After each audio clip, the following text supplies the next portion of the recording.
আসবে আর ওই ছেলেরা এনসিপির প্রোগ্রাম করবে গাজীপুরের মাটিতে, এটা আমরা হতে দিব না। এটা পুরো ৭,০০০ পুলিশ প্রোটোকল নিয়ে আসছে, এরকম দল তো আমরা চাই নাই।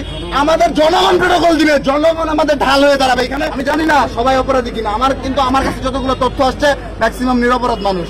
তাহলে কেনই তোরা লুটপাট করতে যাবি, কেনই ডাকাতি করতে যাবি, আর কেনই সারা দেশে এইরকম একটা ভুয়া অপারেশন চালু করে দিবি তোরা? সেই জায়গা থেকে এখন পর্যন্ত প্রতিবাদ করে আসতেছি, কোনো সুরাহা পাই নাই, কোনো সমাধান পাই নাই। আপনারা দেখতেছেন এনসিপি কি ধরনের অ্যাক্টিভিটিস করতেছে। এলা ইসরাফিলের ক্ষেত্রে দেখছেন কি হয়েছে। এই মহিলাটা যাই হোক, সে প্রস্টিটিউট হোক, সরি টু সে, সে যদি প্রস্টিটিউট হয়, তার সাথে যেই কথাটা বলছে তুষার, তারা লাগাইতে দিবে কিনা, এগুলা কি আমরা শোনার জন্য এই বিপ্লব করছি?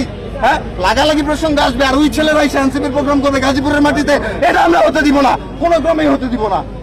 এখন আপনারা বলেন, কোনো প্রশ্ন থাকলে আমি উত্তর দিব, আমি চলে যাবো, আমি ওদের প্রোগ্রামে আসি নাই, আমি জাস্ট এখানে প্রতিবাদ জানাইতে আসছি। আপনি যেটা বলেন যে গাজীপুরের মাটিতে আপনারা এনসিপির প্রোগ্রাম হতে দিবেন না, এই ব্যাপারে আপনি কি বলেন? না, হতে দিব না বলতে এখন দেখেন, এটা পুরো ৭,০০০ পুলিশ প্রোটোকল নিয়ে আসছে, এরকম দল তো আমরা চাই নাই।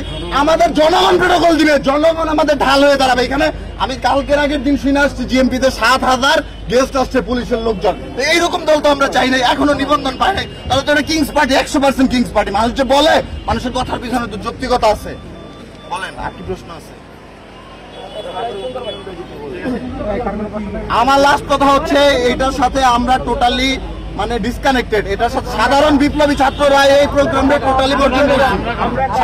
সাধারণ বিপ্লবী ছাত্র জনতা যারা আছে, যারা কোনো রাজনৈতিক দল পছন্দ করে না, যারা কোনো অন্যায় অকারেন্স, কোনো দালালি, ডাকাত, লুটপাটকারী কাউকে পছন্দ করে না, তারা আমরা গত এক সপ্তাহ যাবত এটার বিপক্ষে ছিলাম যে আমরা এটা চাই না, এই প্রোগ্রামটা হোক গাজীপুরে। কারণ গাজীপুরের কমিটিতে ৩০১ সদস্য বিশিষ্ট কমিটি ছিল, তার ম্যাক্সিমাম গুলো হচ্ছে